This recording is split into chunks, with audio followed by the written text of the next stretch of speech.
বাঁধাকপি রান্নাটা এমন কিছুই নয়, অনেকেই অনেক রকমভাবে রান্না করেন, তবে আমার মতো করে রান্না করলে কিন্তু এর স্বাদ মুখে লেগে থাকবে।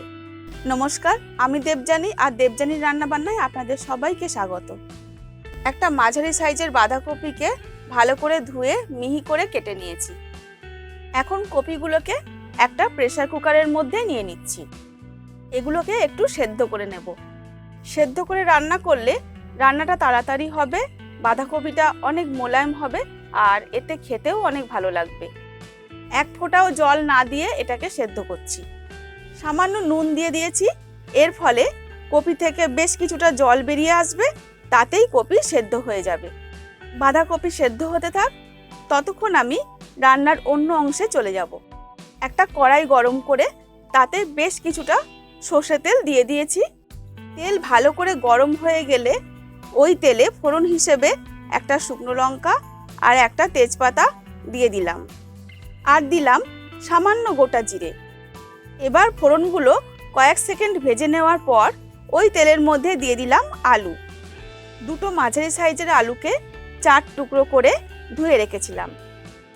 সামান্য নুন আর হলুদ দিয়ে আলু ভেজে নেব। মিডিয়াম ফ্লেমে আলুগুলোকে মিনিট 2 মতো ভেজে নিয়ে এতে দিয়ে দিলাম টমেটো। একটা বড় সাইজের টমেটোকে বেশ বড় বড় করে কেটে রেখেছিলাম। এবার আলুর সঙ্গে টমেটোকে ভেজে নিতে হবে, টমেটো একটু নরম হয়ে যাওয়া পর্যন্ত। এই সময় একটু আদা খোসা ছাড়িয়ে গ্রেট করে দিয়ে দেব। তারপর আলু আর টমেটোর সঙ্গে আদাটাকেও কষিয়ে নিতে হবে। এগুলো কষাতে কষাতে বেশ কিছুটা কড়াইশুঁটি এতে দিয়ে দেব। নিরামিষ হোক বা আমিষ, বাঁধাকপিতে কড়াইশুঁটি দিলে স্বাদ অনেকটাই বেড়ে যায়। এদিকে প্রেসার কুকারে একটা সিটি হয়ে গেলেই ভেতরের বাষ্পটা বার করে দিতে হবে। প্রেসার কুকারের ঢাকনাটা সরিয়ে নিচ্ছি।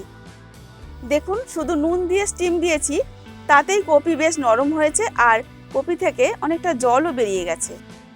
কপিটা এই রকম একটা পাত্রে ঢেলে সমস্ত জল ঝরিয়ে নেব।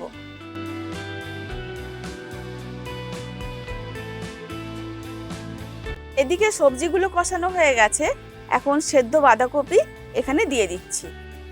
বাঁধাকপি সেদ্ধ করে রান্না করলে রান্নাটা খুব মোলায়েম হয়, আর খেতেও অনেক ভালো হয়। পরিমাণ মতো হলুদ দিয়ে দিলাম।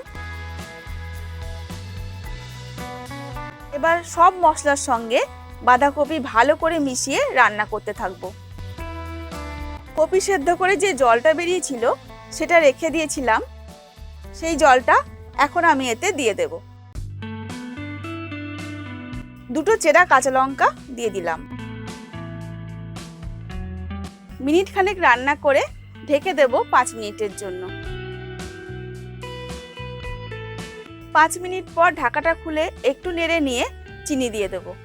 শীতকালের এই নিরামিষ সবজিতে কিন্তু একটু মিষ্টি না দিলে খেতে ভালো হয় না। তবে আজকাল রান্নায় চিনির পরিবর্তে অনেকেই আখের গুড় ব্যবহার করেন, সেটাও করতে পারেন। বাঁধাকপি রান্না করতে করতে আমি একটা ভাজা মশলা তৈরি করে নেব। সেই জন্য নিচ্ছি দুটো ছোট এলাচ, দুটো লবঙ্গ, একটু দারচিনি আর একটা শুকনো লঙ্কা। এগুলো কয়েক সেকেন্ড ভেজে নেওয়ার পর দিচ্ছি 2 চামচ ধনে আর 1/2 চামচ জিরে। ধনে আর জিরে তাড়াতাড়ি ভাজা হয়ে যায় বলে একটু পরে দিলাম। সব মশলাগুলো ভাজা হয়ে গেলে ঠান্ডা করে শিলে গুঁড়ো করে নেব। সমস্ত গুঁড়ো মশলাটাই বাঁধাকপিতে দিয়ে দিলাম। মশলাটা কপির সঙ্গে খুব ভালো করে মিশিয়ে নিচ্ছি। রান্নাটা প্রায় শেষ হয়ে এসছে, এই সময় এতে 1 চামচ ঘি দিয়ে দিচ্ছি।